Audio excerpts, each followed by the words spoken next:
Because of economic hardships, there's a middle aged woman named Samantha who decided to go to a foreign country to sell some handcrafts.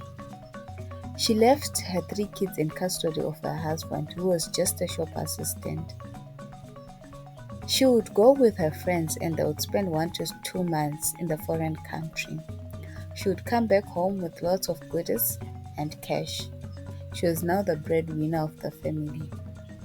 Samantha managed to buy a big fancy house for her family, a beautiful car for her husband, and also a grocery store for her husband to run. 10 years later, her kids advised her to stop the hustle since she was becoming older and she had done enough for her family. Samantha complied, although she did not look happy at all.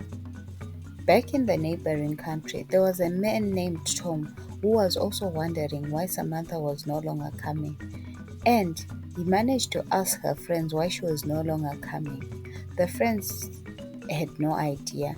Tom decided to go to Samantha's home country and visit her.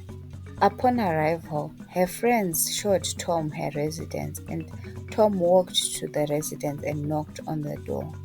The door was answered by Samantha's husband. Samantha's husband said, "Hello, how are you, sir?" Tom responded, "I'm good, and you?"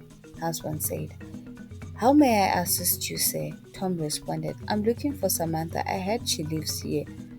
The husband said, "Oh, yes, she's taking a shower. You may come in and wait for her."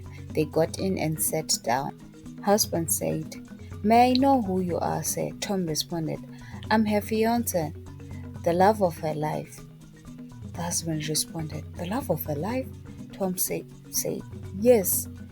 She stayed with me while she was selling her handcrafts, and she said she's a mother of three who was struggling to feed her kids." The husband responded, "Oh, okay.